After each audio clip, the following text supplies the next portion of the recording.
20 seconds.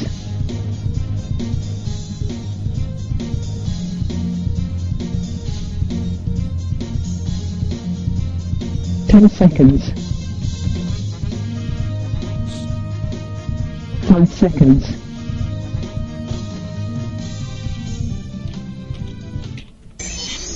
In your face, all over the place.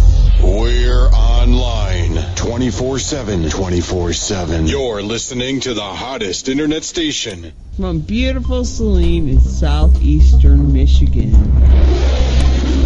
Around the world at sunskyMysteries.com. This is the 2009 Top 10 Webcam in the World winner. This is SET. Well, good evening, everybody. Bill Zam here. Welcome to our Tuesday night interview night. And with us again, we have our special guest, Boris Artemenko. I believe I have pronounced his last name correctly once again. Boris, how are you doing tonight? Hello there, Bill.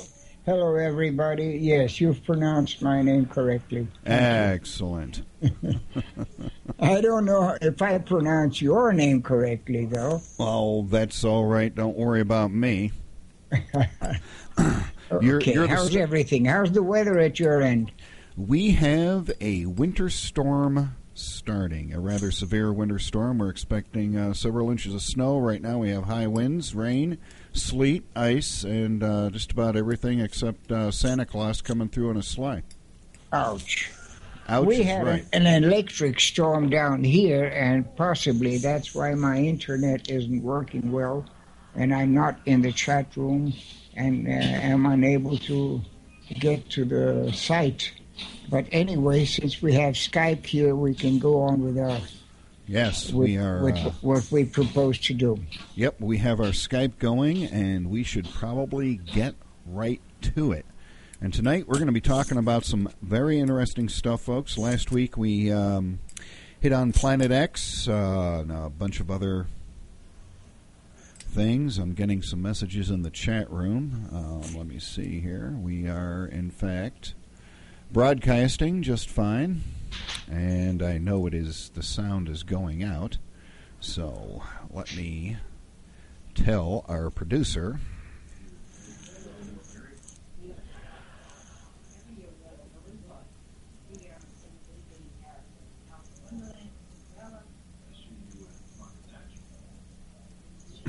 Okay.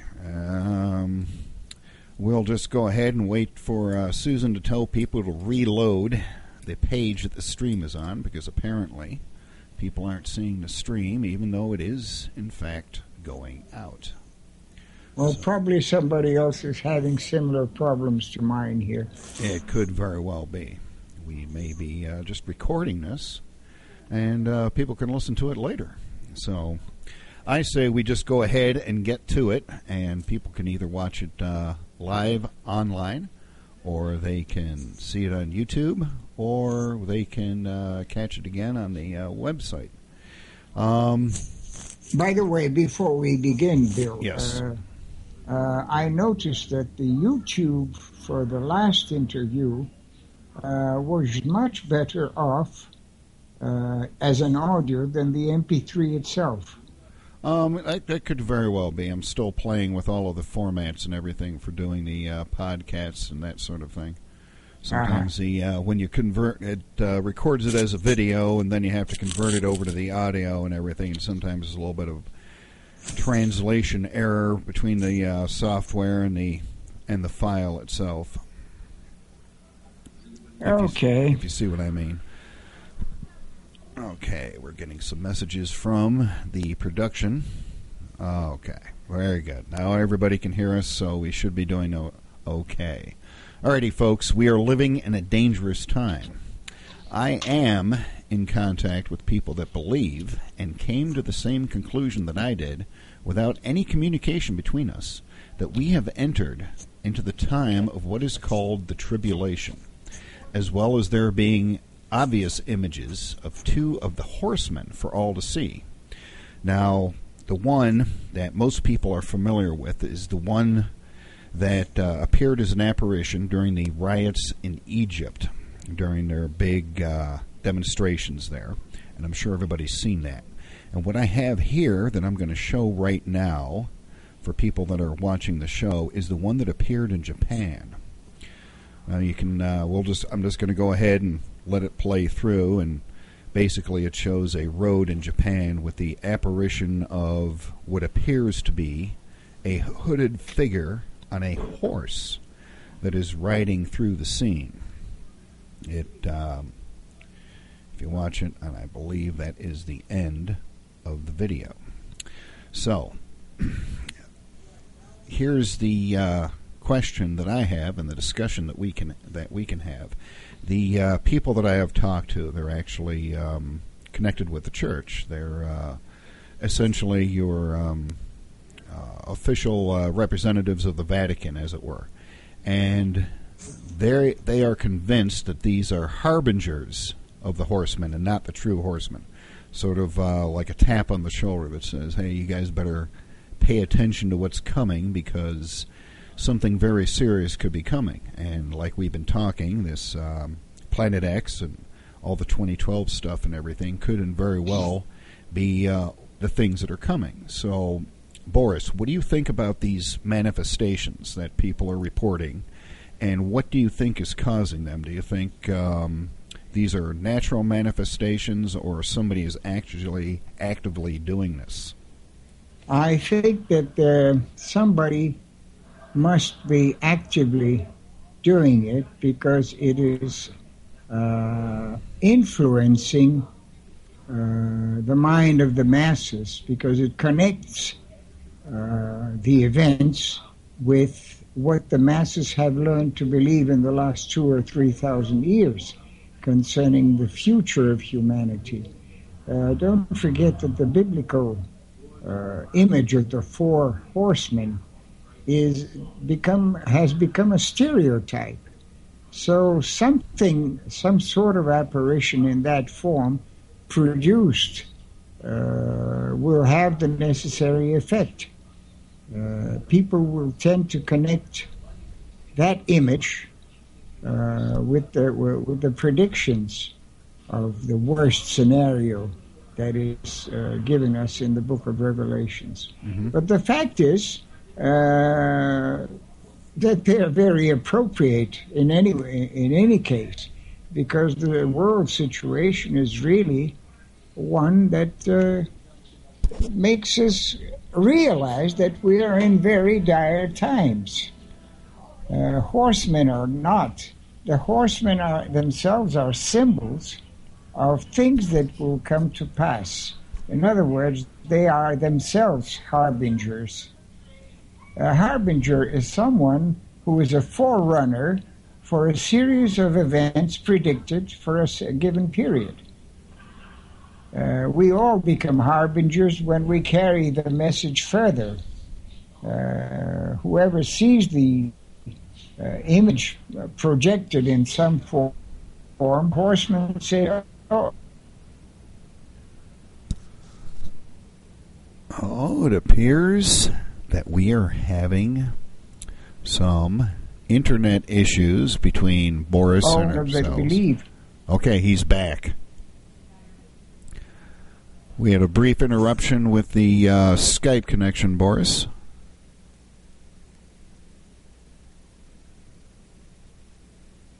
And I believe, yep, we are having a internet connection between... Well, King. You there?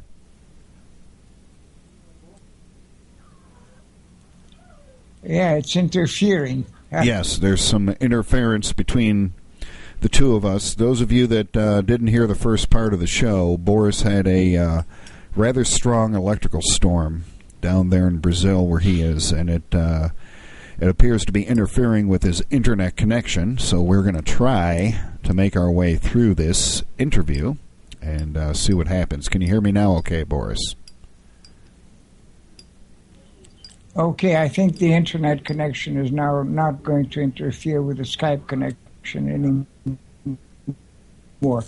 Not on this computer, at least. Okay. You can hear me well enough? Yes, I can hear you well enough. Okay, There's a few interruptions here and there, but it looks like we're going to be okay.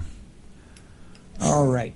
Well, as I was saying, we have been conditioned for the last 2 or 3 millennia to believe that the end of the world would go through 4 stages. In fact, I'm going to refer to the text in the Bible through 4 stages that would bring upon us tribulations of a very serious nature. There are supposed to be 7 seals that are the background for the 4 horsemen. If you will refer to the book of Revelation, you will find the references for the 4 horsemen. One, the first one, riding a white horse, symbolizes conquest. In other words, territorial shifts from the powers. There will be, again, conflicts of conquest. Okay? The second horseman, when the second seal is opened, appears on a red horse and symbolizes war as a consequence of all the conflicts of conquest. I think we are undergoing that pretty well right now. In fact, today's events, today's reports on the mainstream news show us that there is a very strong possibility of a third world war being cooked on the stove. Things are getting real bad in the Middle East, and China is involved, and Russia is involved, and obviously the U.S. is also involved. So we are on the verge of a third world war, which will again be associated easily with this second horseman. Now, a third horseman appears on a black horse, and he symbolizes hunger. Now, if you will notice the major headlines about drought, 25% of Earth's cultivable land being degraded, and finally the situation in poor areas, hunger is already setting in. So you have the 3 major situations right there. The 4th rider on a pale horse is called death. Well, that's the obvious consequence. I mean, there's no sense in thinking otherwise. What will be the consequence of war and hunger? Obviously, death. So this can be easily taken as the period of tribulation. The seals do not correspond exactly to the horsemen, but they are more or less connected. Jesus is supposed to appear again with the last seal, but there is supposed to be an Antichrist in the middle, or in between this whole thing. And there has been a lot of speculation that Pope Benedict is before the last pope to rule from the Vatican, that then an Antichrist would appear, and then the second coming itself would occur. So this is what we have been exposed to for the last 2 or 3 millennia. And if things are happening more or less within these descriptions, it's easy to see that people will be panicked into believing that, and the consequences will be even worse than these mere descriptions. Why? Because sickness will set in, we will have epidemics again, plagues and whatever. So the toll, even despite the discussion of whether Planet X exists or not, the toll of our own self-destructive process is in the making, and it will be a heavy toll. I think that if we were to change the paradigm of our beliefs, first of all, we would pay less attention to the symbolic nature of what we have been exposed to and start considering facts, real facts. I'm not talking about evidence here, but I'm talking about empirical facts, the things we experience, really. And this would enable us to make sense of things far more than just expect something to happen beyond our possibility of acting or reacting to whatever. This is something very difficult. How to change a paradigm that has been imposed on our minds for the last 2,000 years. We have the opportunity now, if we accept that the whole of history as we know it has to be reviewed in the light of a possible interaction of other life forms, intelligent life forms, from space, from somewhere else. They would, acceptance of this would explain several things, which we will be looking for through as this interview goes on, because I believe Bill will be asking about it. But as far as harbingers are concerned, even the debunkers and disinformers, they themselves are also harbingers, because we people have learned to first consider the worst scenario that instills our fears before we think of the positive side of it. I usually like to remind everybody that we are not at the end of times. We are at the beginning of new times. And as in every shift from one cycle to another, obviously there are losses in the fall of the previous cycle, and there will be gains if we know how to preserve the important factors in the new times. But it's very difficult to make this shift. We are not considering survival as the priority. We are more concerned with what will be or will not be, what will happen or will not happen. We are not concerned with how far we can prevent it from happening to us. And that's where we need to change our paradigm, to see what we really believe in, to know what we will do here from here on. Do you mean that as does that take care of the first question? Do you mean that as a... it sounds like you mean that on a personal level. We need to take care of our own survival ourselves, our own spiritual survival, our own physical survival, how we're going to take care of our families. Exactly. I think that it's not a question of fending for yourself, but those who think the same way, they can form groups and seek their survival, collective survival. But you can't think of saving the whole world, because most people don't believe anything. And they won't budge until things get so far that they won't even have space where to budge to.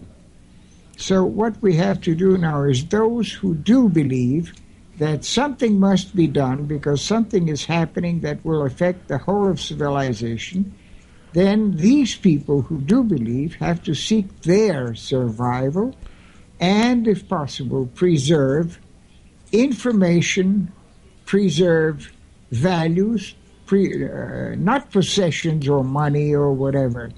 We don't need to supply a whole archaeological stash for people who will be on Earth 2,000 years from now. We have to preserve our moral values and our spiritual values, and I'm not talking about religion here. Okay? I understand. I associate spirituality with the integral human being, body, mind, and soul. Soul is our consciousness. The body is the envelope in which our consciousness resides and organizes our complex system. Mind is how we express that, how we manifest it, and how we communicate with each other towards understanding this. And spirituality is the sum total. Everybody is in some form spiritual. Some people less, some people more. But it's not a question of religion. It's not a question of believing in a God or in a multitude of gods. I'm not arguing that point. Because even believing Planet X and believing that there is an intelligent species or more than one somewhere in this universe does not exclude for the God believers that eventually at some ultimate point which we have been unable to reach, there might even be a total intelligence that governs all this. But I won't argue that point. Okay? Okay. I think we have more immediate concerns right now, if at all. If we have the opportunity, this is our opportunity to consider these things.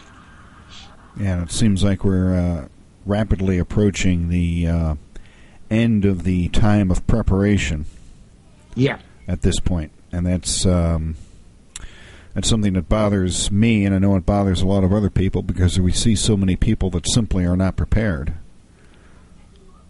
They're just going about their lives willy-nilly still, and they're not in for a even rude worried. awakening. They don't believe anything will happen. Yeah, they're in for a rude awakening.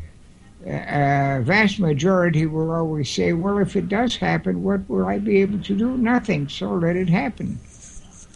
Yeah, and if they happen to survive it, then they're going to be crying and whining because they've survived it and they haven't prepared themselves for it at all. Do you think the media, all of these gizmos that we have, the video games, the MP3 players, the cable TV, the satellite, the internet, do you think that's desensitizing people somewhat towards us? Yes, it's softening people up to disastrous scenarios, because watch all those video games and even the modern production of movies for TV and even the cinema, they're all of such a nature that they say that it's inevitable to have conflicts, fights, wars, killing, hit and runs, and so on, and crime and everything else. We are not reviving the values, the moral values of civilization. We are stressing as natural all the bad points, all the things that are negative in our society. Soapbox operas stress envy, greed, betrayal. In other words, all our values are being degraded steadily, so that when the situation reaches a bad scenario, we will think it very natural. Well, that's the consequence. What can we do? Yeah, in fact, I was watching a show with my wife over the weekend about it was an experiment that was done in the 1960s, where it was basically a study of the person doing the experiment for the scientist. And what they were doing was they had a box in front of them and they'd apply an electrical shock to somebody if they answered the question wrong. And it was all fake. The box didn't do anything.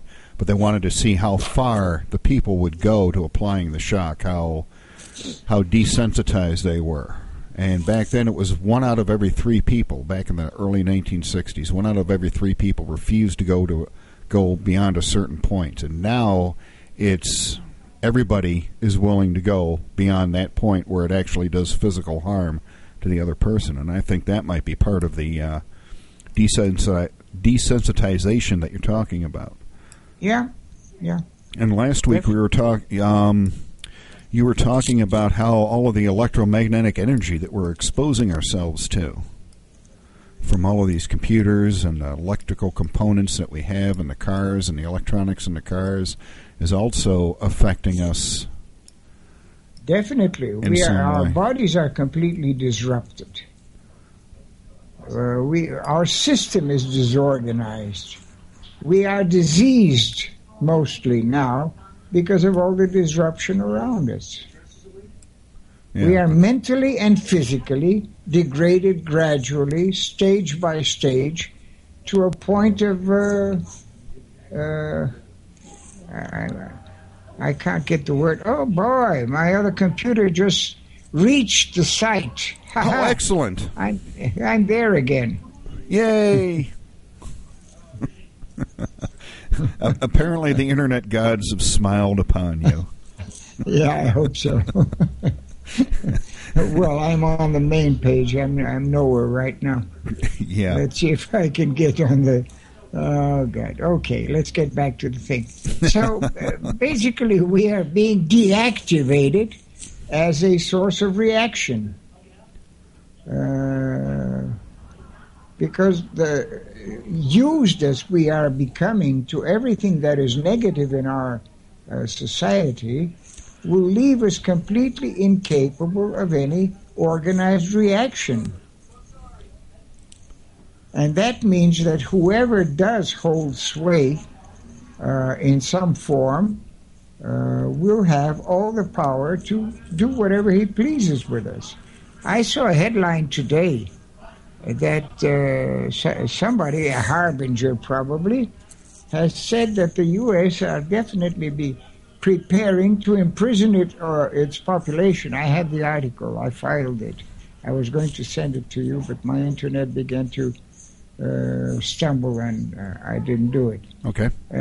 And from what I've been hearing about the FEMA camps and the increased purchase of survival staples by the government in enormous quantities, far beyond the known current needs, as if they were stockpiling things, this isn't very impossible, because refugees will be swarming all over the place. Wherever there's a little bit of earth, there will be refugees running from something, and they will be running without knowing where they will be running. So these camps will probably become concentration camps of some sort.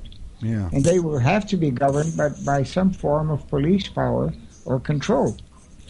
And those are basically the people that are unprepared.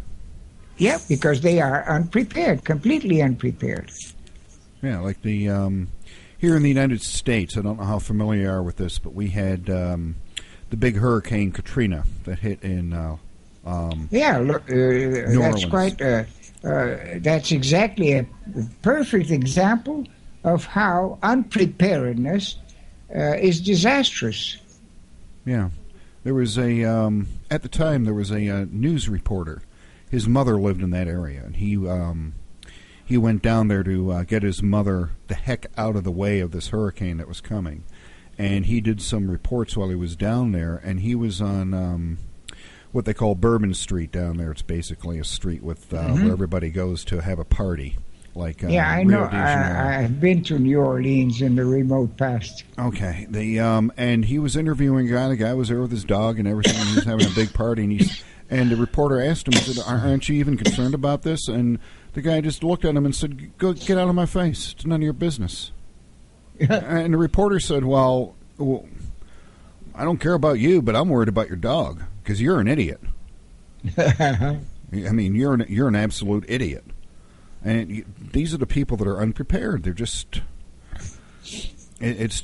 I see it all the time. You know, they're completely unprepared for any type of an emergency or anything that would happen. And it's just quite bothersome.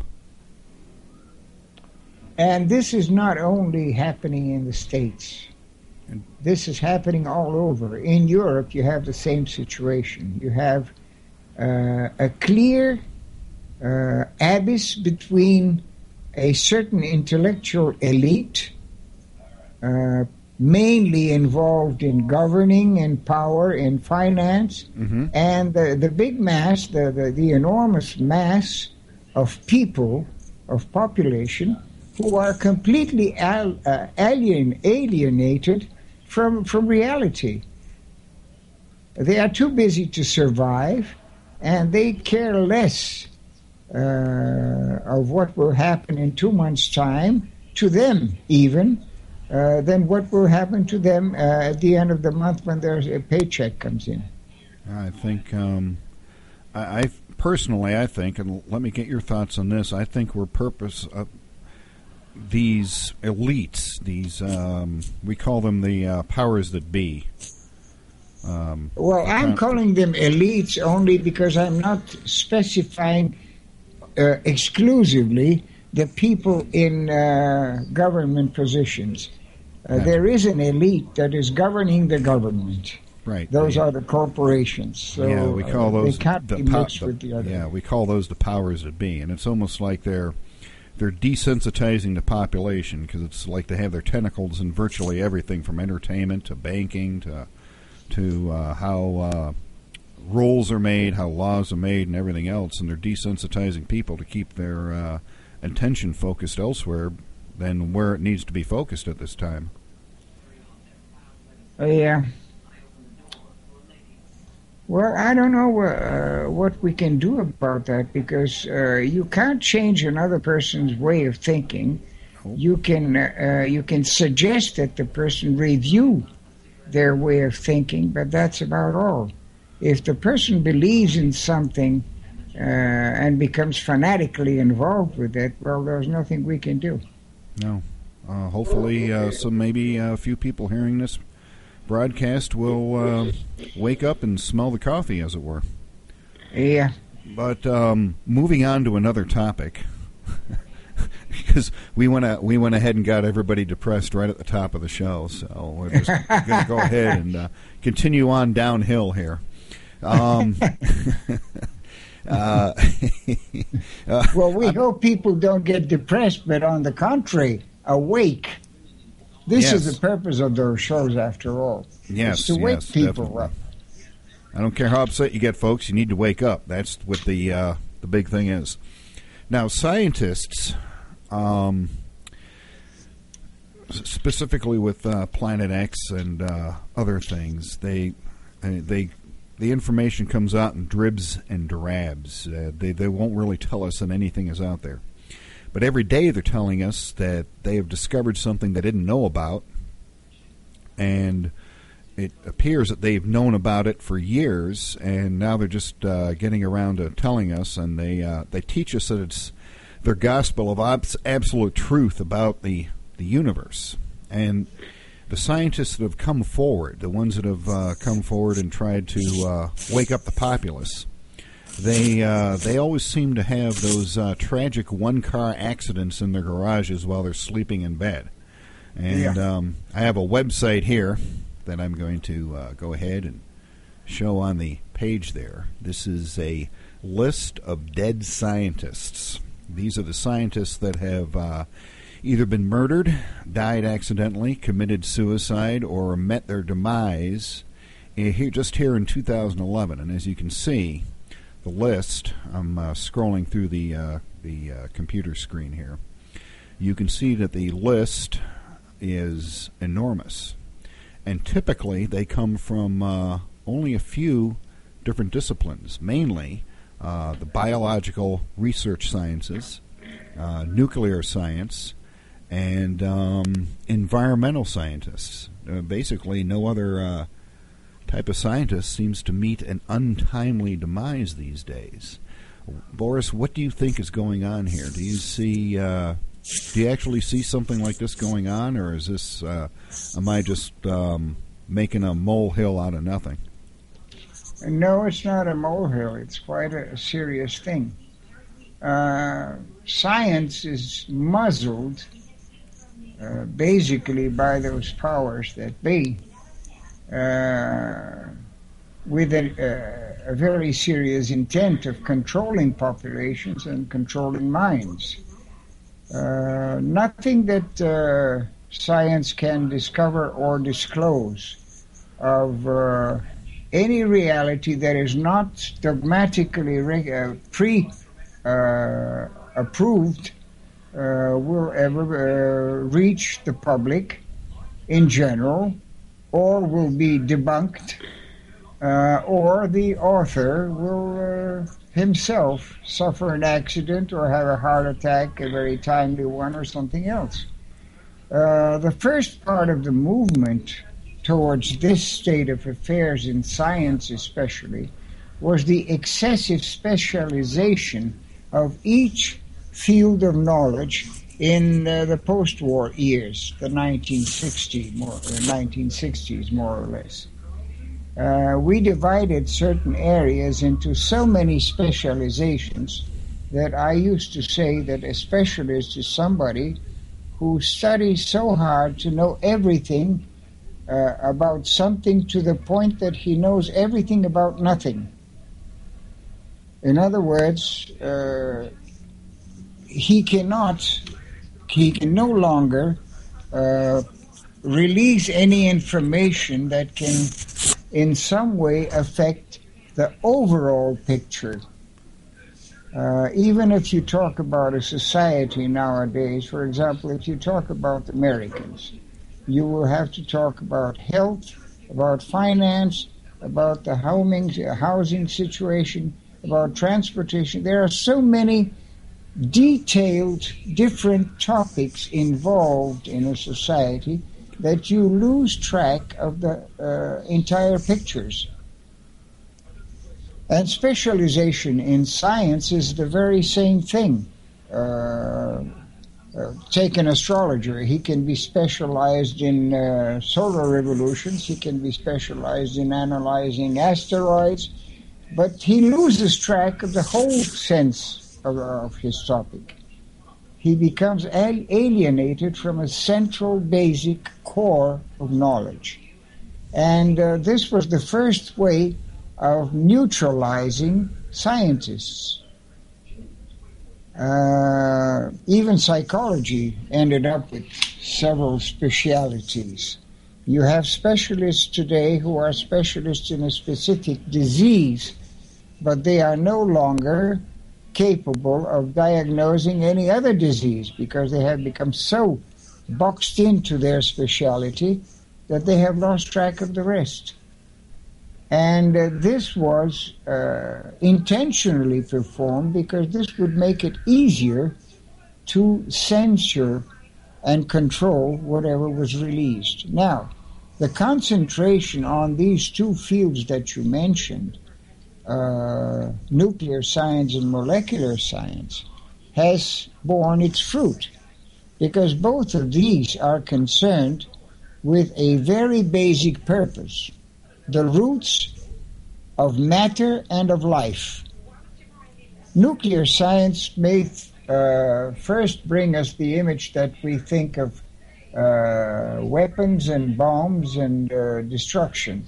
But basically, all of material existence is based on some form of nuclear reactions of the factors that make matter up. In other words, nuclear reactions of the molecules or the cells that make matter up.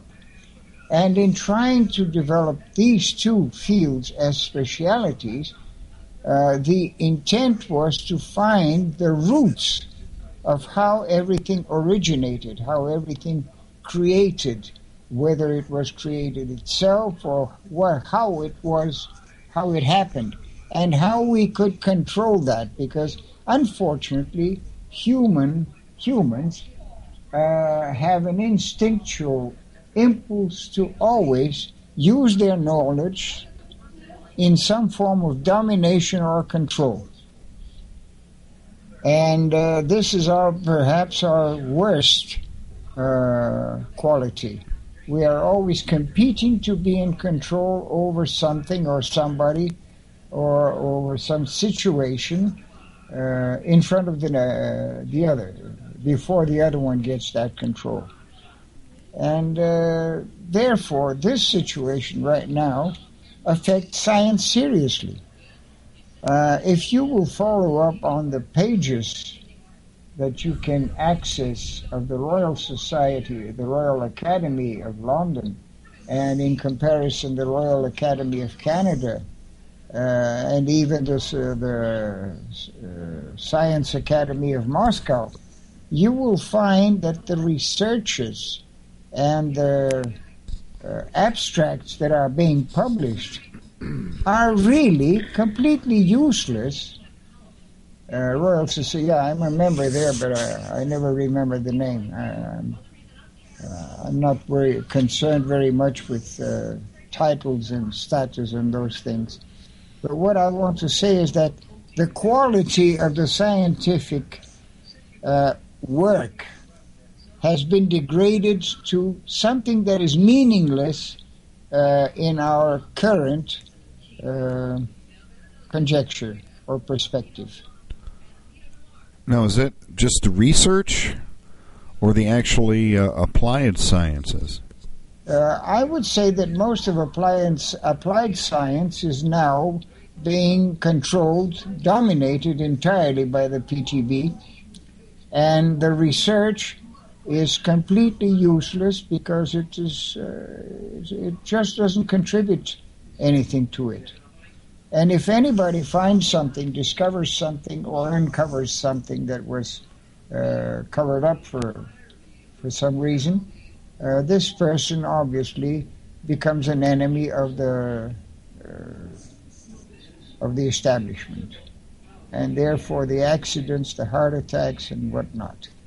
I would say that the list that you showed on the stream, I didn't see the list, but if it's the same one I'm acquainted with, it's long, but it's still short of the reality. Yeah. There's a lot that is happening that we never hear. We simply never hear. It doesn't come to public knowledge. Yeah, So I say that showing a science page right today now with is the whole list. completely it can't be trusted. And you can see from the researchers that are being notified in context to Planet X, Nibiru, astronomy, to the subjects we are talking about, this type of information is always filtered through the establishment first. That's one thing. Second, no evidence is provided because the evidence is held back by the establishment. The evidence exists. The red dwarf, Nibiru, and the other small planets turning around the whole thing are known, have been photographed, have been telescoped, have been seen, but this has been simply covered up. It has been filtered, censored, and only those courageous enough to publish their own findings have been able to do something about it. But they are gradually being also quenched. When not debunked by ridicule or some other form, then they are quenched. They are either hacked or something happens, or there are many ways of stopping somebody from doing anything. Have you experienced this yourself? Including myself, I would say that. Yeah. I've suffered more than one process of pressure. When I started speaking of my project, survival project, 5 years ago or 6 years ago, I suffered the first experience of pressure. I was told to stop the project, and I was blocked in certain interests I had and certain resources that I possessed, and I've been fighting ever since, but getting getting nowhere. Mm. So I decided that my survival, my individual survival, or my immediate closed group survival is more important than anything else. I'm no longer thinking of a collective survival project as I thought 5 years ago. Yeah, I think a lot of us in this subject feel the same way at this point, because you get attacked so many times, and it's so prevalent. I mean, it's just as soon as you say something about it, here come the attack goons to come and attack you, and you wind up having to watch your rear view mirror whenever you're driving down the road, or wondering who's on the other end of the phone line these days. Well, in 2007, In 2007, I suffered an accident. I broke a leg. And many people have been raising the question, was that an accident really, or was it something that was intended? I would say that there is a very large possibility that it was intended. Only it backfired because my survival instinct is greater, and I survived to the chagrin of many people who would prefer not to listen to me anymore. You thwarted them. What's that? You thwarted them. Yeah. You were able to avoid their untimely demise for you. Yeah. I won't die before my time. In fact, I say that nobody dies before his time. In a world conflagration, maybe, but in an individual life, no. I faced these situations before, and I'm not afraid of death. I'm 72. I've lived a very full life. I've seen, there's something that was never said on this program. I am not Brazilian. I was born in Shanghai, China. Oh. Yeah. And I've been through the Second World War, the Japanese invasion of China. Then I traveled all over the world. I lived in the States. I lived elsewhere. And I ended up here in Brazil. And here I am. And that's it. Well, I for one appreciate your presence with us still. Well, thanks. Hopefully the rest of the audience does. What can I say after that? I can say that in the first interview, the next day, I found out I had been hacked. Oh, yeah, we were too here. And I had a hard 3 days putting my computers back into order, and they're still vulnerable, as can be seen from today's result. Yeah. I'm watching the page. Laurie just gave a name, Dr. Eugenia Kali, some references, but I can't get in there because I can't find the place where I should put my password and everything else. That's all right. That's okay. Well, I'll draw some diagrams for everybody that wants to get into the chat with circles and arrows and pictures and a paragraph about each one. It's a good chat system, but some people have difficulty with it, even though some people don't. Even my own mother has difficulty with it, if you can believe that. Well, I enjoy when I'm watching the show and not being interviewed. I enjoy chatting with the people about what's being said and making questions and all that sort of thing. So it's nice to follow up. Yeah. And there are some very nice people there usually.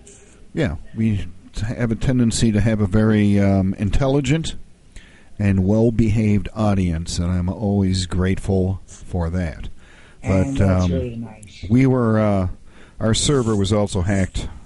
They attempted to hack our server, but I run it pretty tight, so they weren't able to get in. A simple system restore fixed everything back to where it was before, but from my conversation with Boris over the past week, he was infiltrated a little bit more heavily than I was up here in the United States.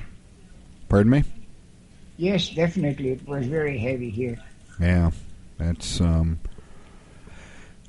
bad that these people continue to do this and don't let the truth get out. That's this has been something that has always existed. I mean, we shouldn't make much ado about it, but it's a pity that today the rate of these things is increasing by a degree that is leading us to a very, very different situation. I think that even 19th century England, with all its cruelty in society, was better off than we are today. Well, that's a very damning statement right there. That's too bad. Yeah. Well, let's get on to the next subject now that we've depressed people even more. More. We're just going to go right on down the line and keep getting everybody even more and more depressed as they start confronting the truth that's before them that other people are actually experiencing now. Okay, let's get on to the next. Okay. All the known writings, such as the Kolbrin Bible, Thoth's Book of the Dead, the Tibetan Book of the Dead, and even some Oriental writings, especially the, I'm going to spell this and Boris can pronounce it, Bhagavad. I believe that's the Bhagavad Gita and the Vedas, all reflect such memories of past events, that would be Planet X and all the conflagrations that we see, allegedly without any factual basis or logic according to our current scientific requirements. Now, Munchausen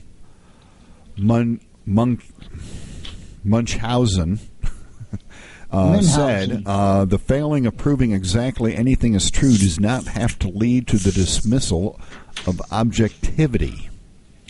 And it appears that two gentlemen by the name of Karl Popper and Hans Elbert accepted this certainty as impossible.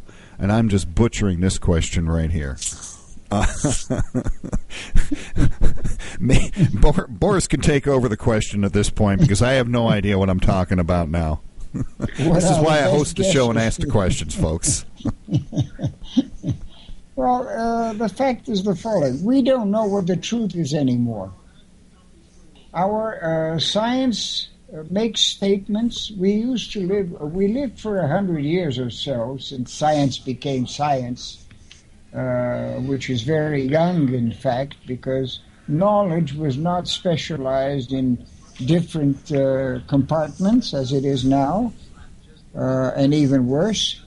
But science had a certain stability.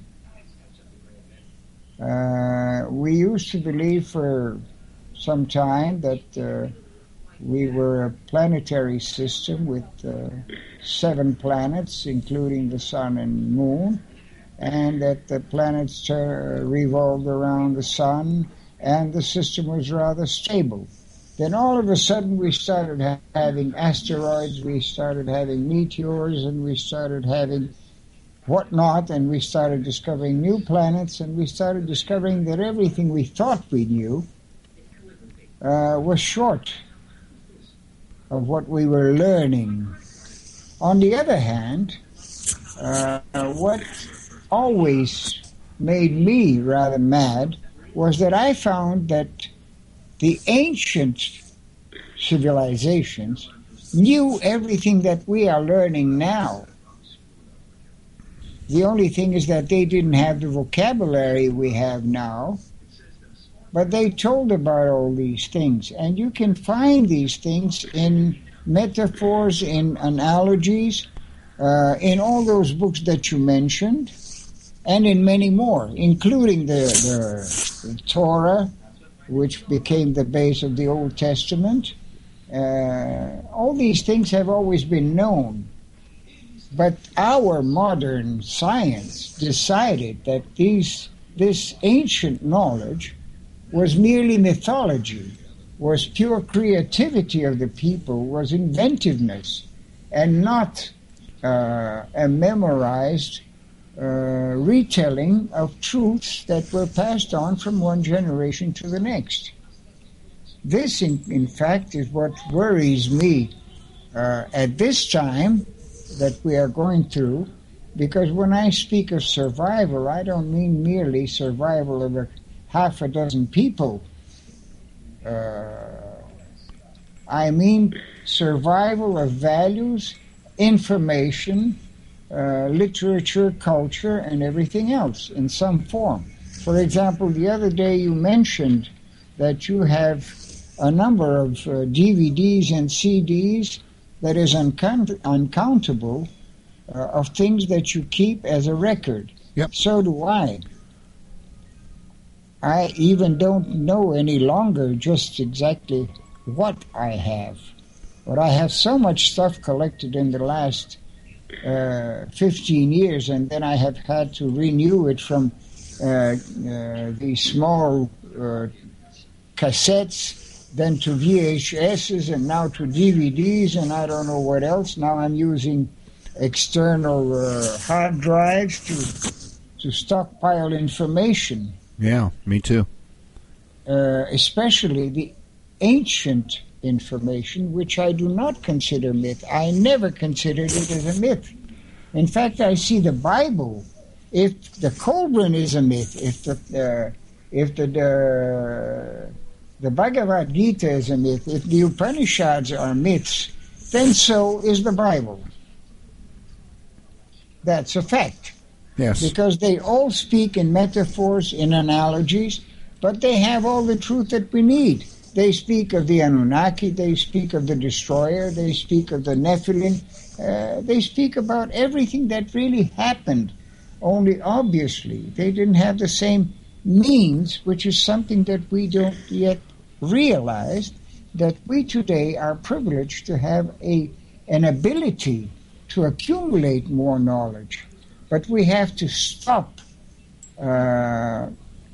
being prejudiced against that knowledge. In other words, when I spoke of the need to change the paradigm, is that we need to accept the knowledge of the ancients as truth reported in their language, in their culture, that we have to try to understand to enable us to learn what they left us, what they what we inherited from them. It would make our task easier to understand everything that we are discussing now. Planet X was always known. Nibiru was always known. It's an old name. It may have been called Wormwood, Absinthe, or whatever, but it was known. It was known 2,000, 3,000 years ago, for God's sakes. So what we are discussing now is whether we will or will not believe it. If we don't believe it, then we shouldn't even lose time listening to Boris or to Bill or to whoever speaks about it. We just should go on our way and lead our own lives and see what happens, and then complain if we have the chance to complain. But look at the drive that the things that drive our civilization today. From the Renaissance onwards, the old world strove to find new lands. So America was rediscovered, and please note that I'm saying rediscovered, and was colonized by Westerners.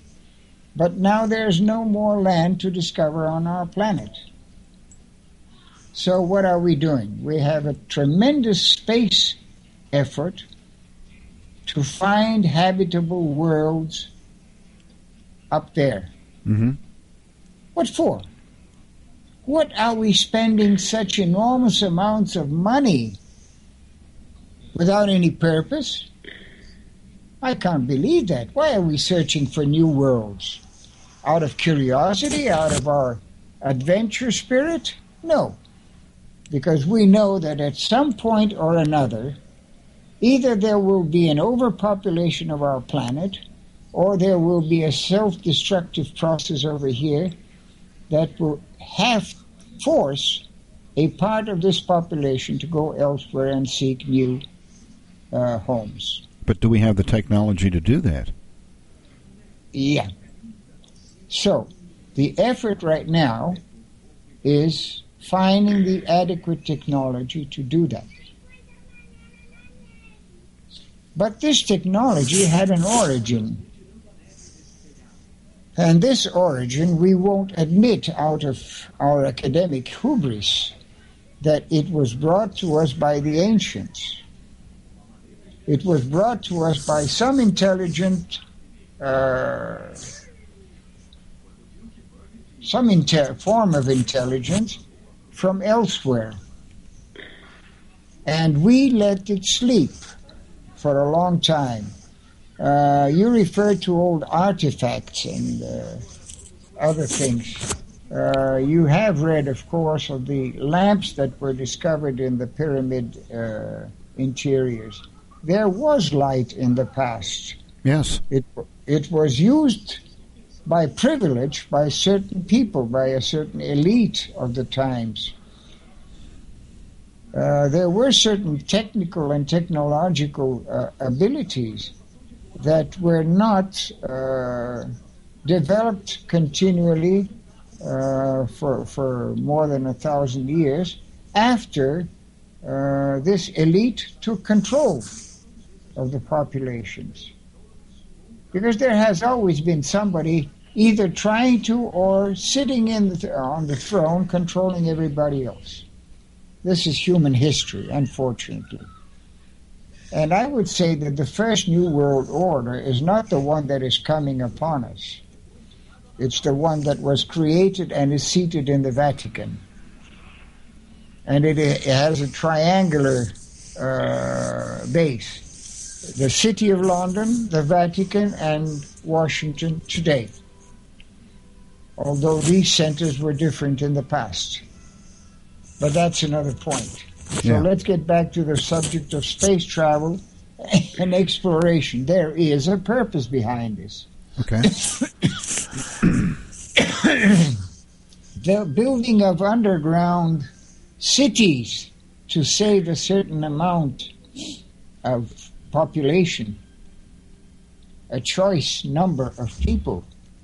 Although I think that that's the wrong way because they are simply digging graves. But anyway, they are trying some way to prepare for the need of survival. Genetic manipulation. Genetic manipulation, which is the third point of our efforts in this modern science and civilization. What is the purpose of this genetic manipulation? The same that the Anunnaki had when they upgraded our genetical configuration. Very simple. If we can miniaturize the human being into some form that we can transport on a rocket from here to the next habitable planet, we can probably revive this genus and rebuild civilization on that planet. There is an ulterior, a superior motive behind the whole thing. If it were to improve our genus, well, I see it far from happening because all we have succeeded so far is in degrading even our cereals and our staples. Genetically modified soy, beans, rice, potatoes, everything that we eat nowadays is genetically manipulated, and it's worse than it was in its natural state. And it grows at a slower rate, and what is worse, it becomes hybrid and does not produce seeds. So it has an end of a cycle to it. So somewhere we are wrong along this way. The revival of ancient healing practices. Now here's something very interesting. Today, for example, the mainstream news holds that the pendulum, an instrument of holistic measure, of holistic techniques par excellence, has been adopted into clinical medicine. I was surprised to hear that. Spoken by a full-fledged, active, prominent representative of the medical society of the day. I have medical background myself, and I use the pendulum because I know its power, but I have always seen the medical profession deny all these techniques like Reiki, the pendulum, even prayer, and certain other non-technological methods. They were always debunked, like shiatsu for massage and acupuncture. Yep, acupuncture. Acupuncture. Sometimes I just twist my tongue. So these things were not accepted by the academia as early as 20 years ago. 20 years ago, it was anathema for a doctor to accept an acupuncturist to participate in a health treatment. Today, they are even accepting the fact that chemo and radiotherapy for cancer patients is worse than certain natural treatments. So the revival of these things leads me to believe that somewhere, somehow, we are being guided by an overall conscience that we should be prepared to return to basics of civilization. Because if the worst scenario happens, we won't have any of these facilities that we think we have today for our benefit. And then finally, the last item that is, I think, important in the scientific scenario is awakening to electromagnetics. I've been studying the effect of magnetic fields in the human body for the last 12 years. And my studies led me to a very good American doctor who was for over 20 years considered the rebel doctor and is now an official in the government over a research department on electromagnetics effect on the human body. For example, when my leg was broken, I wanted to make an electromagnetic treatment to regenerate my bone. Mm-hmm. But unfortunately, I was able to obtain various concessions at the hospital due to my own medical past, minus this one. Right. They didn't accept it because they didn't know anything about electromagnetics.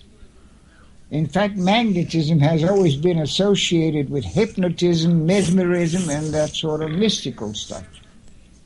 It's only now that they have understood that, in fact, our own planet's protection is provided by an electromagnetic shield.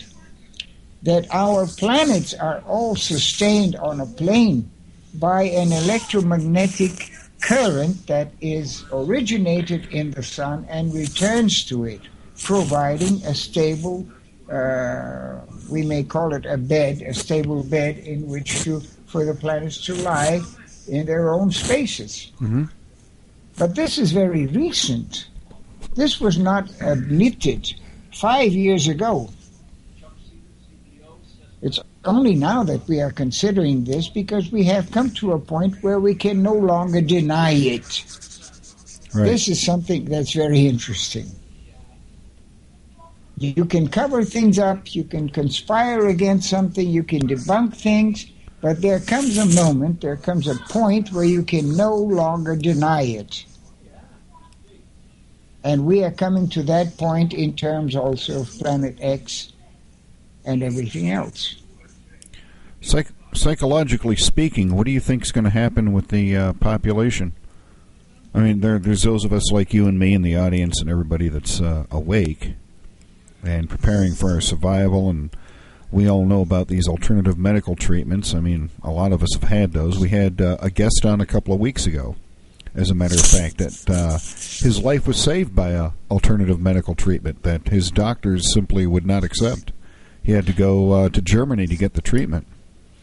Well, what do you think is going to happen when people start looking up and actually seeing the Planet X, in the sky? Well, there are 2 points that should be spoken of in regard to this. The big mass is simply going to panic. And this is where death will set in its first steps. Because a panicked mass of people is the worst danger, the worst disaster you can face. I remember I went to see Quo Vadis in a movie house here in Sao Paulo. That was, wow. If you ever saw this film, that must have been 40, 50 years ago, I think.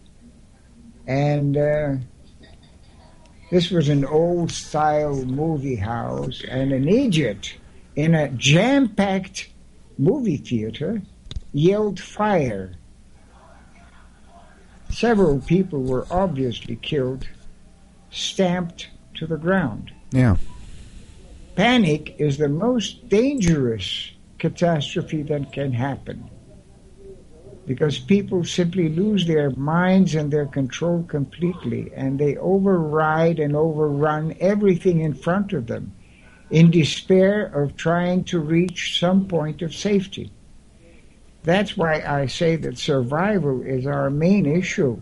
We should be concerned with survival, because even if we stay where we are, and if nothing geophysical happens to our location, but the panic that will ensue around us will affect us. So either way, we are in a quandary. What to do, where to go, when, why. Should I or shouldn't I? These are issues that we should be seriously looking at.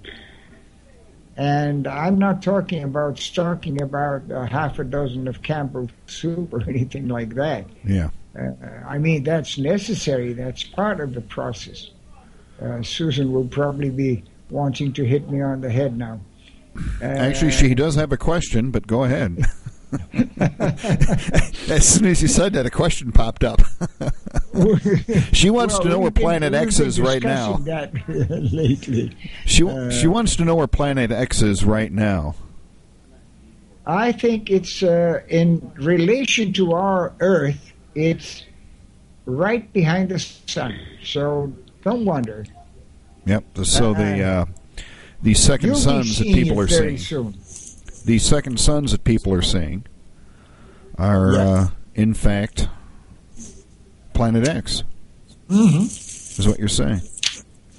Remember that it's enormous. It's far bigger than we are, and it's far more distant from us than our largest planet, which we see only as a dot. So it probably is 4.5 to 5 times the size of Jupiter.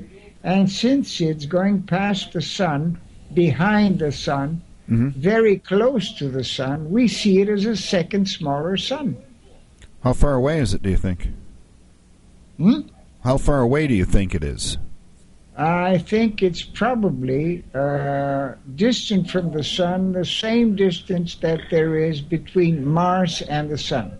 Okay. It's behind and farther away from the sun than we are. We are still closer to the sun.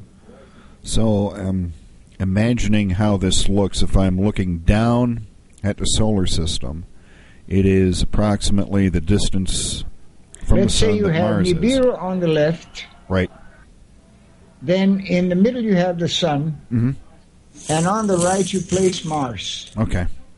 And then establish a relative proportional distance in your chart to place the Earth between the Sun and Mars, closer to Mars logically. So as we proceed in our orbit around the Sun, if I'm picturing this correctly, eventually... Don't forget that Nibiru is always also orbiting. Right. So it would appear eventually to come around to the right side of the Sun. But then we would be on the left side. Right. So when will it be far enough away from the sun to actually be able to, point up and show this to people? Say, look at that right there. Oh, it won't show itself in that sense. No. No. It's too far away. It doesn't have to. If it comes close, we'll have the time to watch it. The Earth will simply be broken into pieces because the interaction of the magnetic field is such a giant is affecting our whole planetary system in the position it is in. Imagine if it were near to the Earth. Well, how close will it be? Probably somewhere in between the Sun and the Earth. Okay. And what kind of time frame are we talking about here? I would say that we have about a year's time.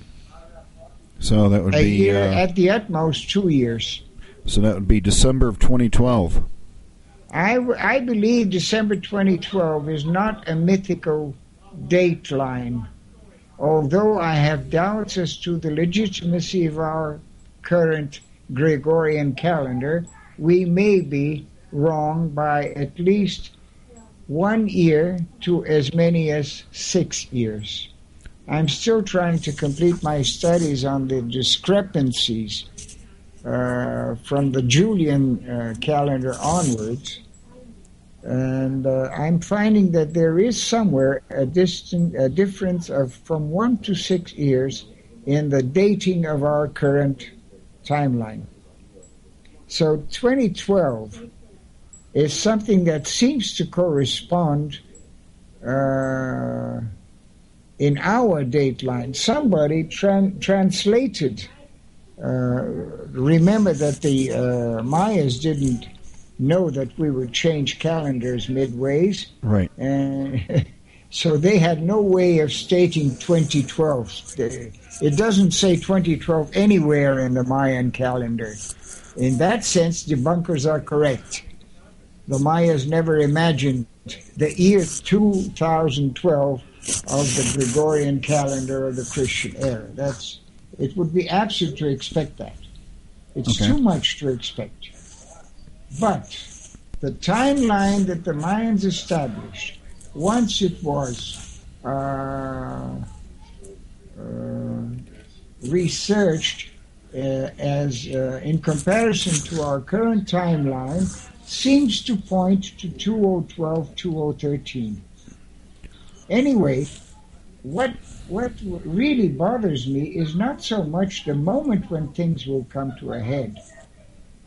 It's our simple passivity at the fact that things have begun happening that are already leading us into a very, very difficult period. We already have hunger. We already have conflicts. We already are on the verge of a third world war, which will not be a war of people against people. Yeah, more or less. So what happens is, I was reading a comment that was written there. Uh-oh. Uh-oh. I have to laugh. Okay. Anyway, where was I? Let me get back to this. So what we are is facing a self-destructive process that we are not even bothering about stopping.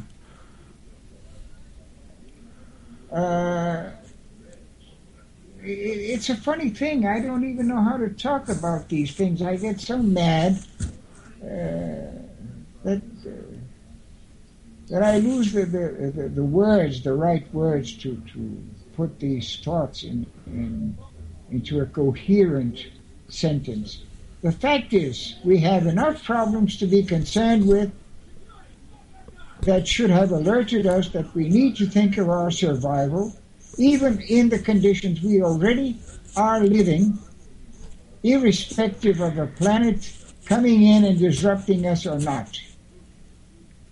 We should be thinking of changing our ways and means of self-government, coexistence of civilization and all that sort of thing. We should be going back to old values instead of talking about what is politically correct or not. Right. In fact, I call this philosophy of political correctness really a cultural Marxism. It was a way of disrupting civilization without war, without conquest. But unfortunately, it has come to a point where even conquest now is again a method that is beginning to be used. It's being used in Africa all over again. It's being used in Europe, although the weapons that are being used for this conquest are different. They are not apparently and immediately mortal. They are financial, they are enslaving, they are degrading. So we should be concerned with those things. If survival of any sort is to be sought, then we should start to think of what is happening in our world. And remember that it is not caused by somebody we don't know or doesn't exist or is a myth. It is being caused by us. We are all responsible for what we are suffering nowadays. This lack of responsibility is another thing that bothers me very much. Okay. Well, let's back up and approach that in another way.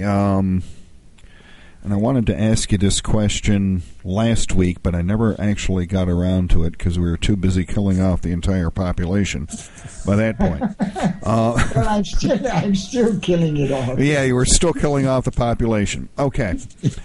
If we back up and look at this from a different point of view, if we say take ourselves completely out of the time stream and just kind of back up so that we can see, visualizing it, if we take the entirety of time that humans have been on the planet and look at it like it's a ribbon, and then we can focus in on certain parts of that ribbon.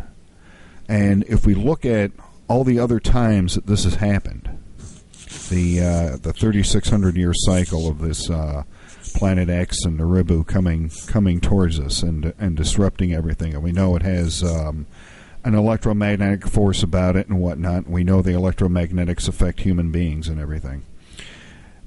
And knowing what we suppose that we know about previous civilizations, and this goes back to the artifacts and the coal mines and everything, do you suppose, and is there evidence that this type of behavior pattern has been happening to humanity over and over and over again every 3,600 years every time this happens? Do we just basically go bonkers every time this thing comes towards us and we don't recognize what it's doing to us? That's a question that asks for a double answer. Go right on ahead. The first point is to consider again what I did mention, although I think it was briefly, the fact that humanity has developed in various stages. Right. And from one stage to another, you remember I spoke of the subtle stage, the stage when we acquired the envelope, then we organized our system, our mechanism. The four stages. The fourth place is our current civilization. Mm-hmm.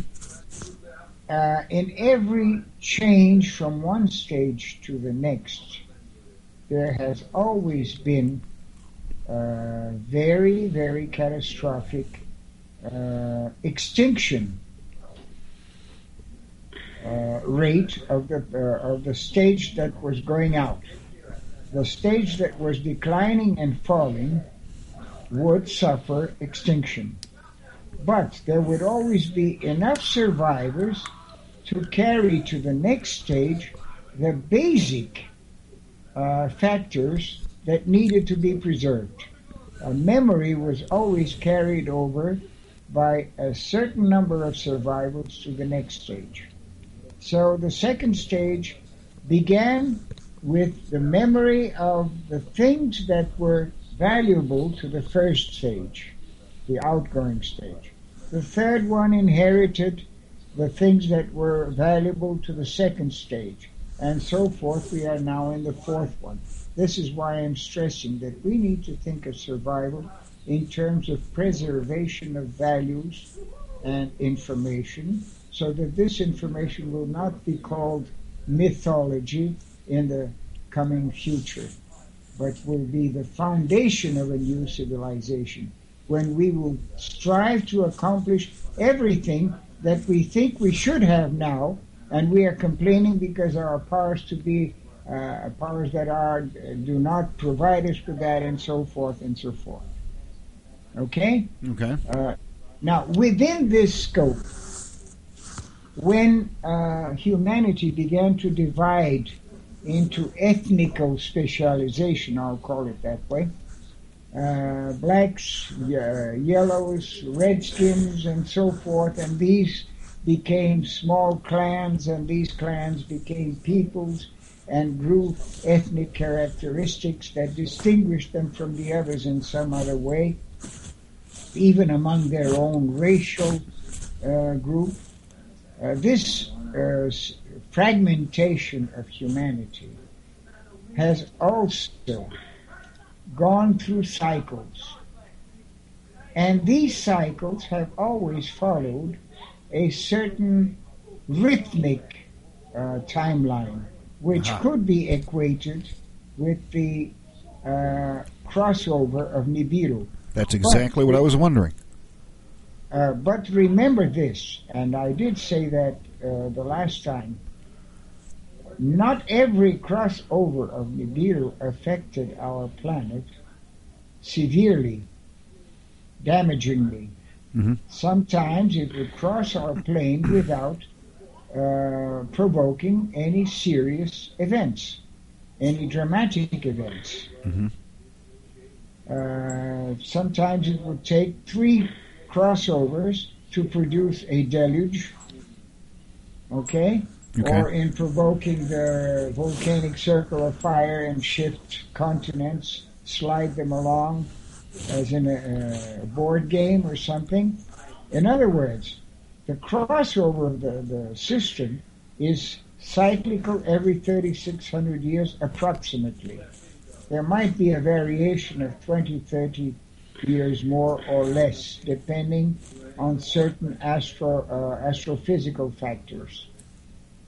But basically, let's round the figure at 3,600. So what happens? Every 3,600 years, Nibiru comes through our system, not necessarily producing serious damage. However, the last time we had an obvious evidence of very serious catastrophic damage was 3 cycles ago. So this cycle, it is more probable than not that we will have very serious effects. Okay? Okay. The confluence of orbits and paths and the research of the astronomical interaction that is expected in the interlacing of the 2 systems shows us that it will produce dramatic effects on our planet. This crossover. So, to answer your question, in between, there are other cycles. There are cycles within cycles all over in existence, in the whole of existence. There are cycles within cycles of the lifetimes of our cells, of our glands, of our body parts. Okay? Not all of our cells die at the same time or renew themselves at the same time, nor does our heart follow a specific cycle, or we would all die at the same age and so forth. There are cycles within cycles. Right. So it's very difficult to attribute everything declining and ending, extinguishing itself, to Nibiru. That would be a fallacy. That would be finding a scapegoat to blame. We now have, we humanity in this 4th stage of our evolution, we have something we don't know how to use, which is free choice. We confuse it with fate. Fate is the fact that we live in a body with a finite time scope, time cycle. But we can during that existence, from birth to our physical deaths, we can choose means of preserving our body, our mind, and even our youth to a certain extent, because youth is not a question of age. It's a question of spiritual approach to life. And these things are cycles within cycles. And since we are not all born at the very same minute, each person is still another cycle among the other cycles. So we interact in this very complicated system. But if you have read the Hermetic Principle,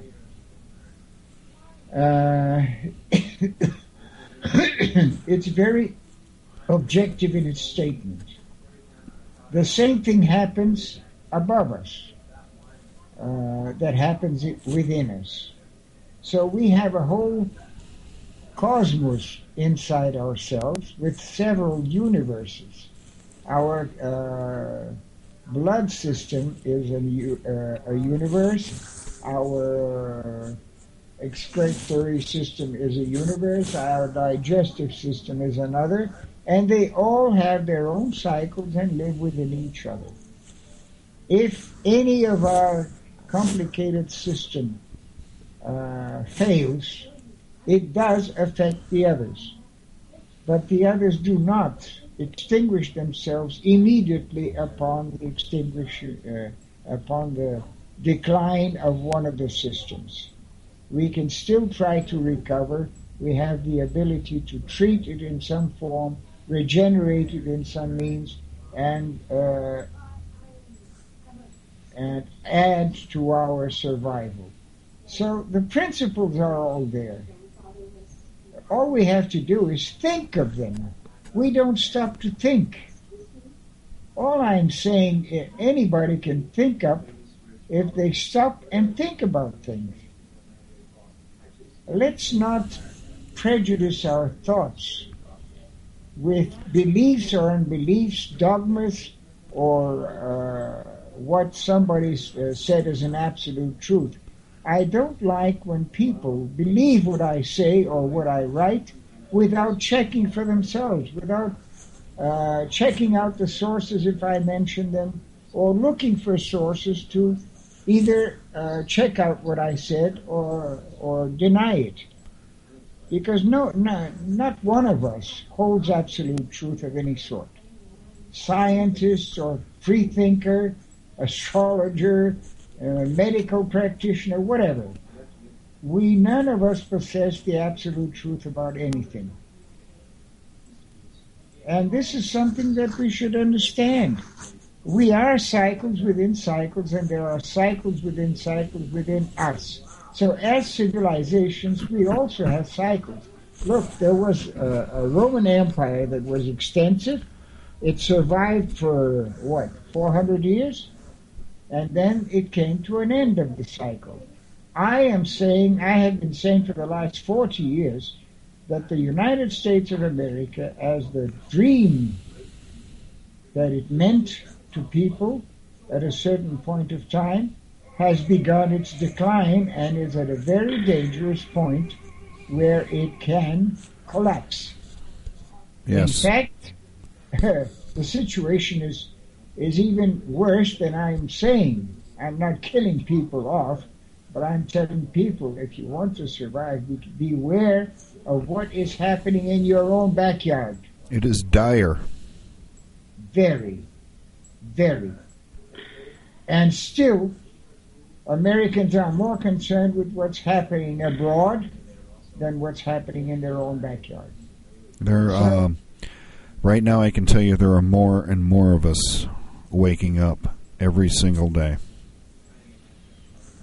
Whether or not it's going to be enough is debatable, but we are in fact waking up. I don't know if it's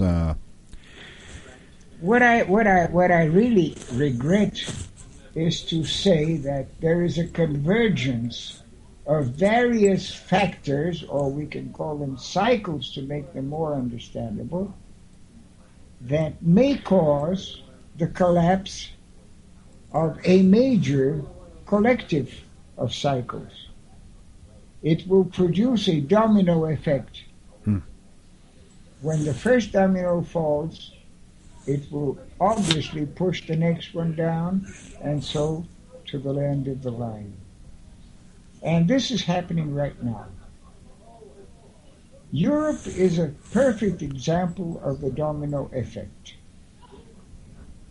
And the States, as a giant, is divided into 50-odd states, which are 50-odd dominoes, since each one of them has a constitution, right, and can, if they want to, even oppose the federal constitution, because the federal constitution is not binding. So it's funny how the Washington government controls the rest of the United States.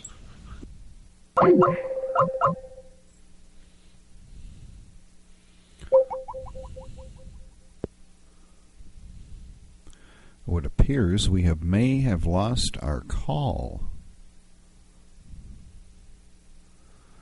It appears that we may have lost our connection with Boris. Yep, there's a problem with this call. And Skype is attempting to reconnect us. Boris, Hello. Are you back? I heard some interesting extraterrestrial sounds.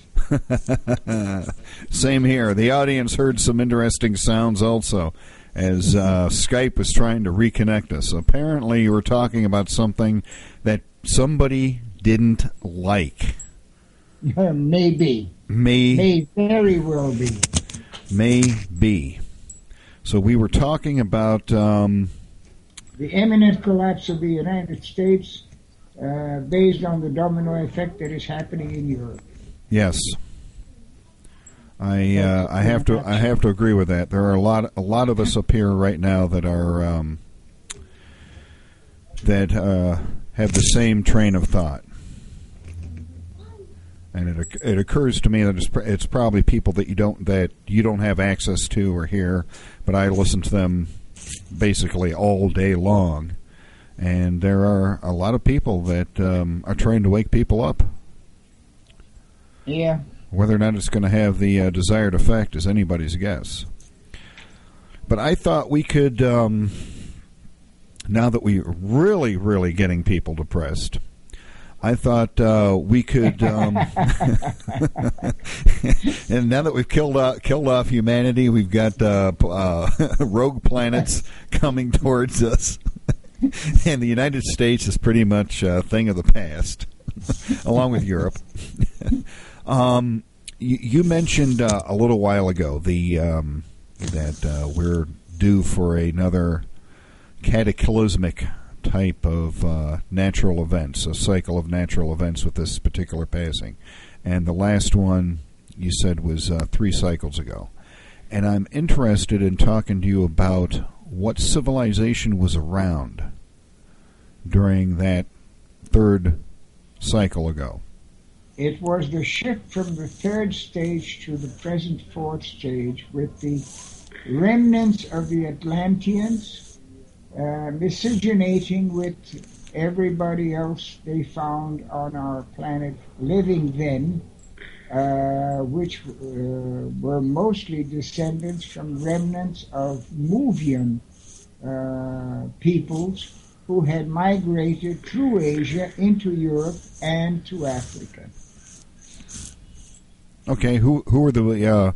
Let's start with the first ones. Who were the Movians? The most prominent of the ethnic group that migrated from Mu through Asia were the Uyghurs. Uyghurs.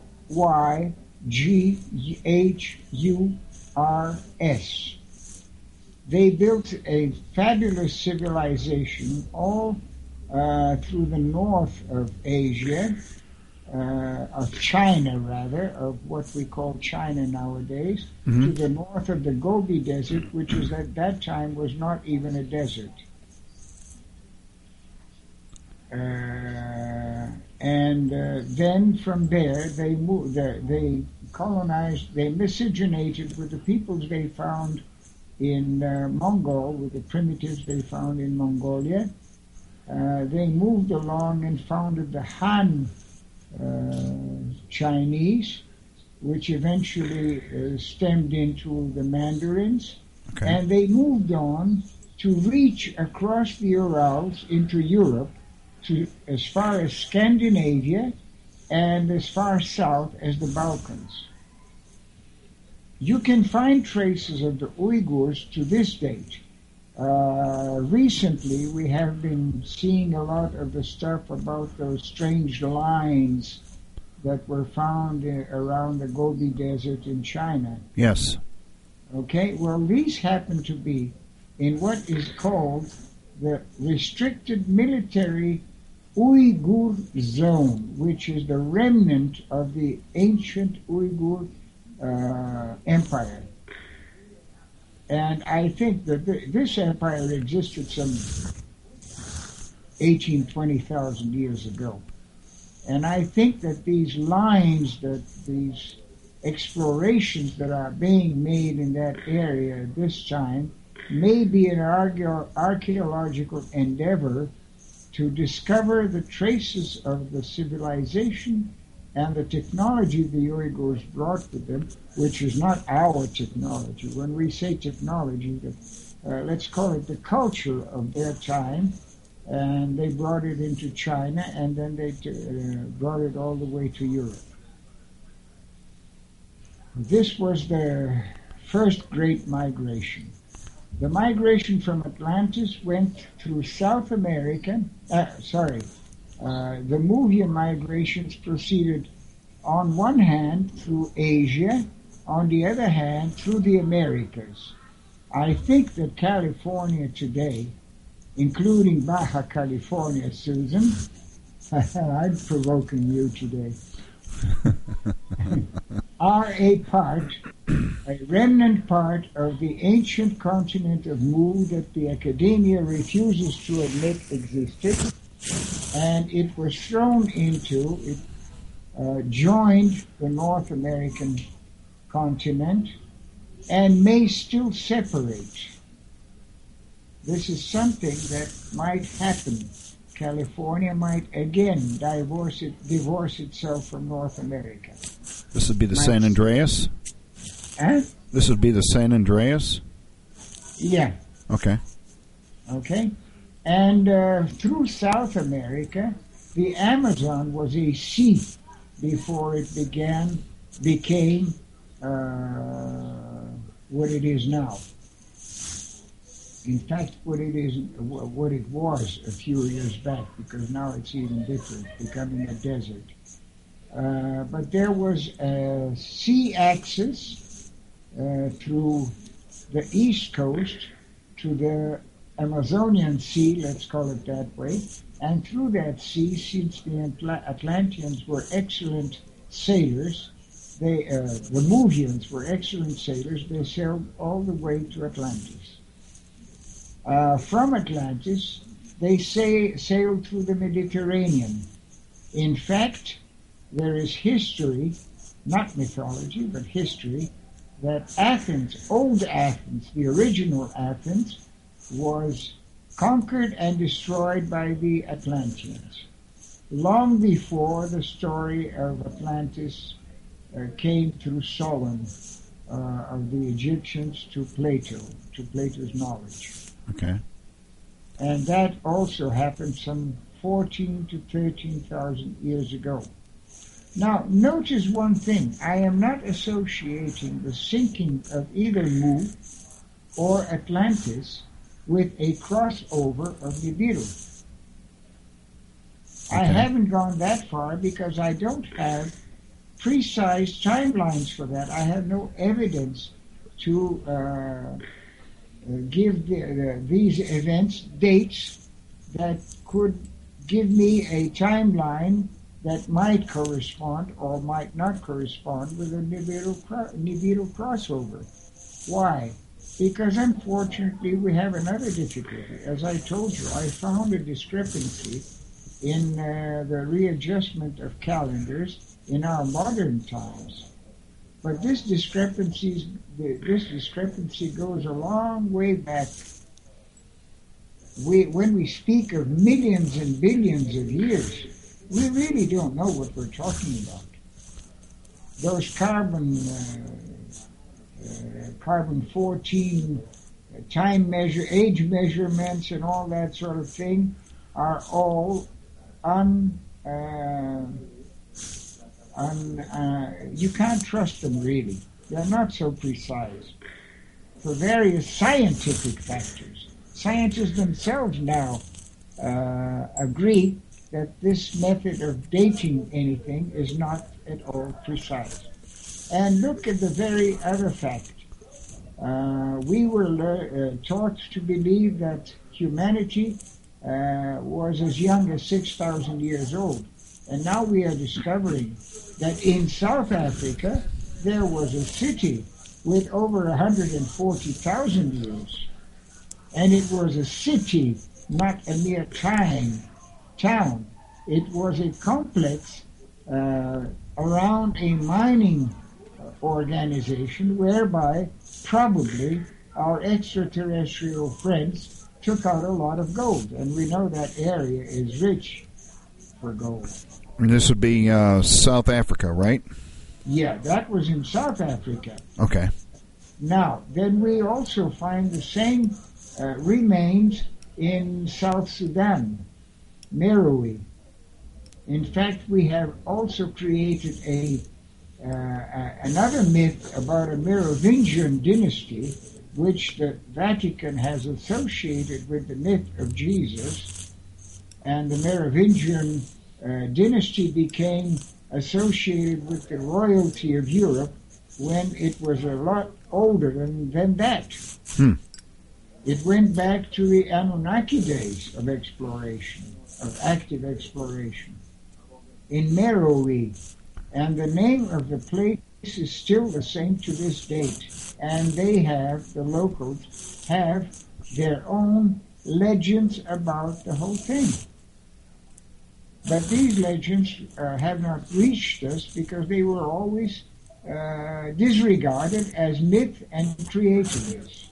Just like the Dogon myth, the Dogon people of Mali, they have a creation myth and gods stemming from a whole system deriving from Sirius and Canis Major.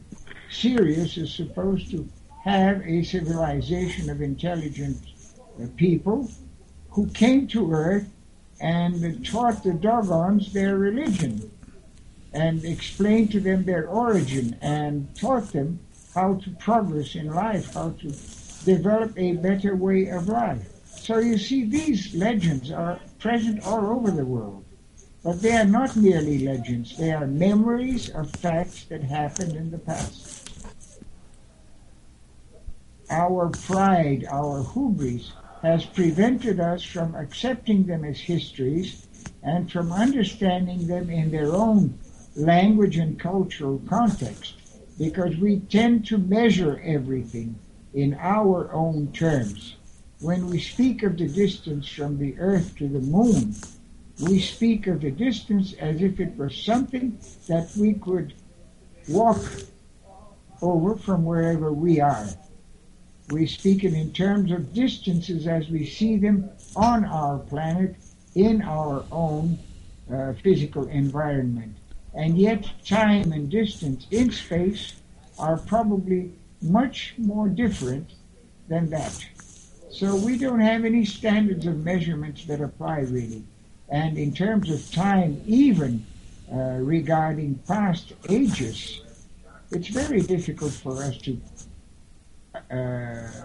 affirm definitely this happened so many thousand years ago, or so many million years ago, or so many billion years ago. Those are all fantastic figures. And the scientists themselves, one day they speak of billions, and then on the next one they say, well, we put a zero too many, so let's degrade that to millions, And here we left out a couple of zeros, so instead of 6,000 years, humanity has been alive for a little bit longer, something like 60,000 years. They're already speaking in terms of 60,000. So it's all very difficult for us for anybody to state anything for a fact, definitely. This is why I say, don't ever believe anything I say or write without checking for yourself. Why do I say that? Because everything depends on your believing what makes sense to you. If what I'm saying doesn't make sense to you, then it's no use. It won't work. It won't function. You won't believe it. You won't accept it. So you will either debunk me or simply call me an idiot, or a madman, or worse. In fact, people were burned in the past because of such positions. But the fact is this: we have no basis for absolute truth. We have to use our good sense to configure what means and seems truthful to us. Then we can all come to agreement within a certain flexible timeline. I don't know if I've managed to pass the central idea of this.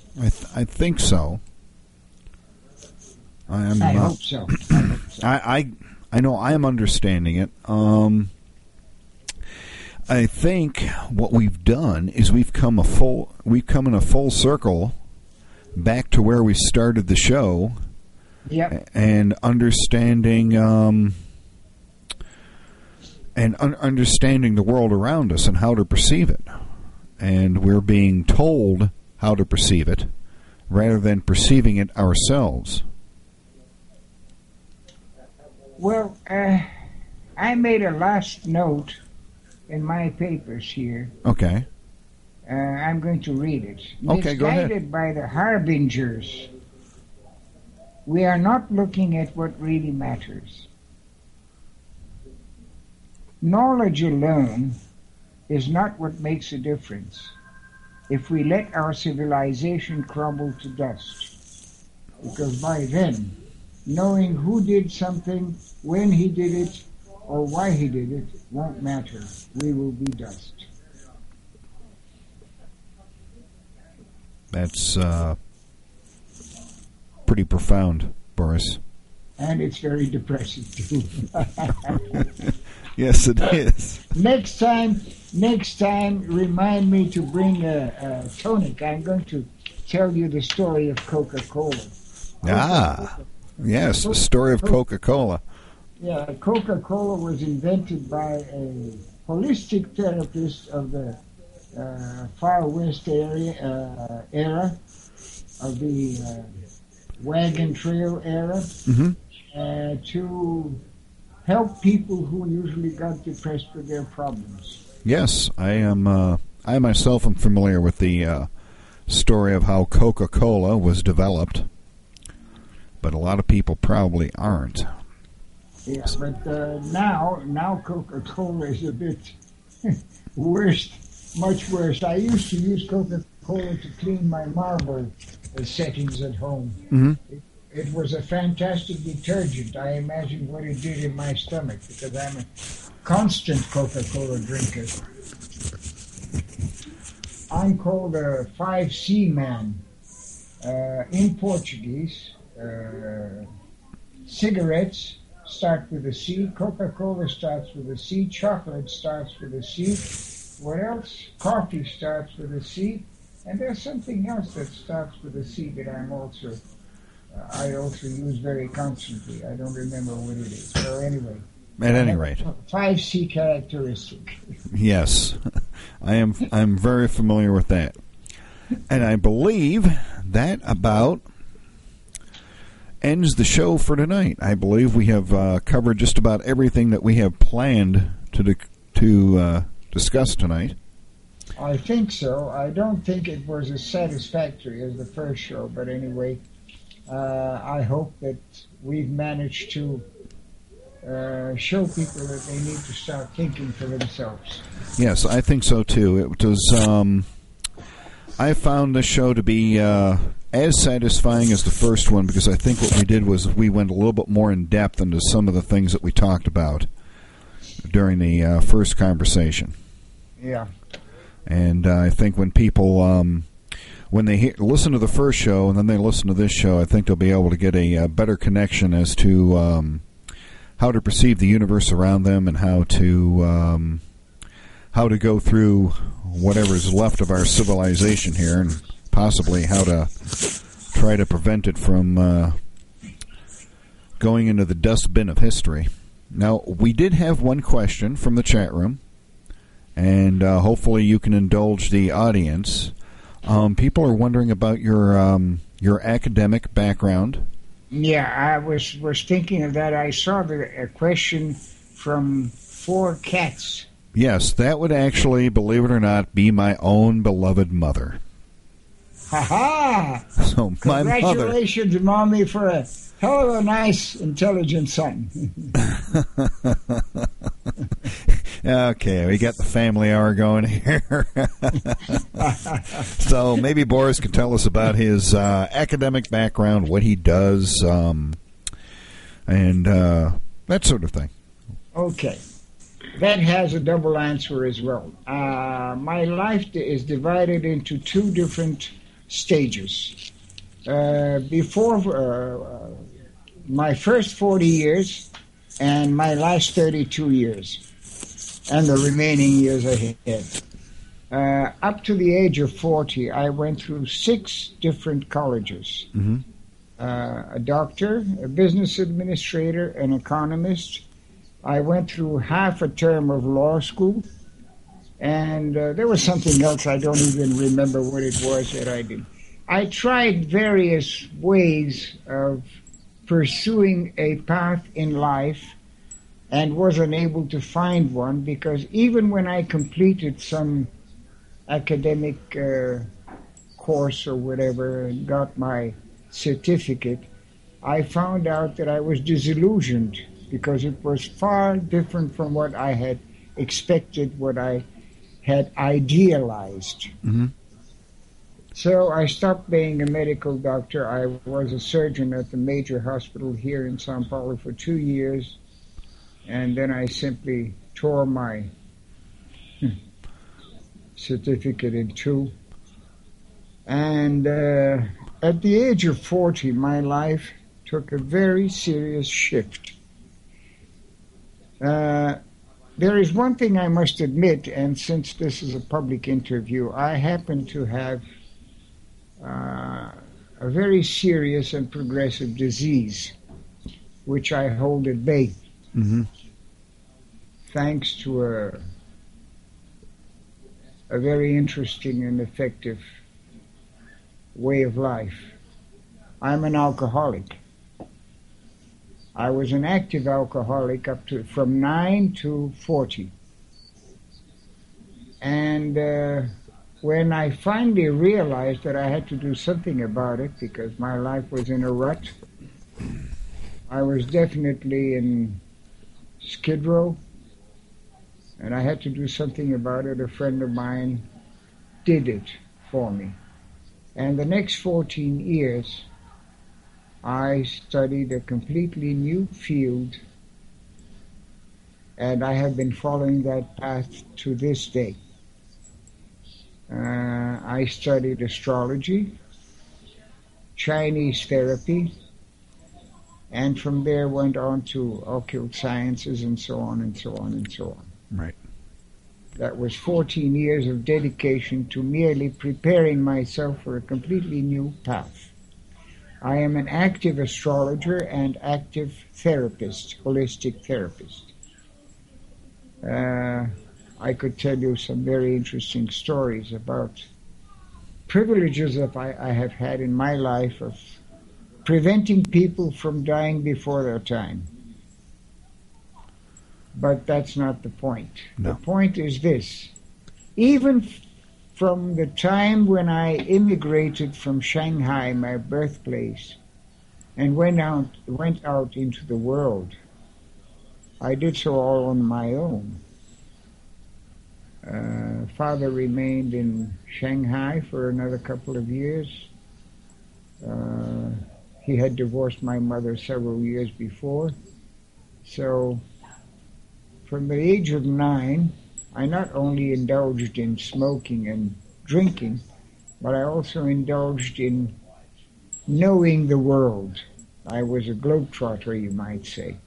Circumstances made it possible, but I didn't value the experiences I had had in my life. But they did build up in me a rebellion against establishment in general and established absolute truths. I always questioned everything. So I think of myself not as a scientist, not as anybody. I'm not worried about my academic background. I'm concerned only about what makes sense to me and what does not do harm to my neighbor. Anything else, anything outside that, doesn't matter.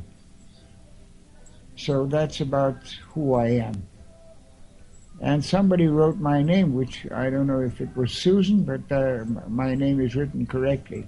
Although the original is a bit different, but I've lost the original from memory more than 60 years ago. Yeah. As I said, I'm already 72. And I do expect to live a fruitful another 10 years and watch all this. I expect to survive.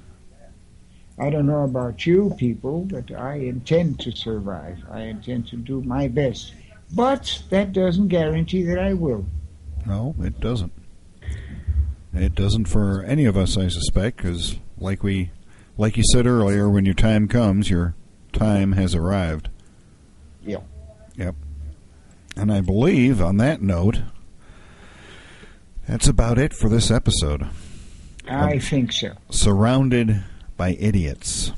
And, of course, this will be on our YouTube page. We'll have the usual MP3, and I'm going to try to get my MP3 technology down correctly so that it sounds as good as the show does. Flaggers, thanks. Yes. So, with that note, folks, we are going to say goodnight and go off the air, and I'm going to talk to Boris briefly off the air. And we appreciate everybody showing up tonight, and we're going to stop the broadcast and probably repeat this show overnight so that everybody can enjoy it again, if that is the correct word. And we'll probably have both episodes going next week. So, my name is Bill Zam. I appreciate everybody showing up for the show, and hopefully you'll continue to tune in to our nightly show where I discuss various inane topics. And until the next time, this is Bill Zam saying good night. Good night, everybody.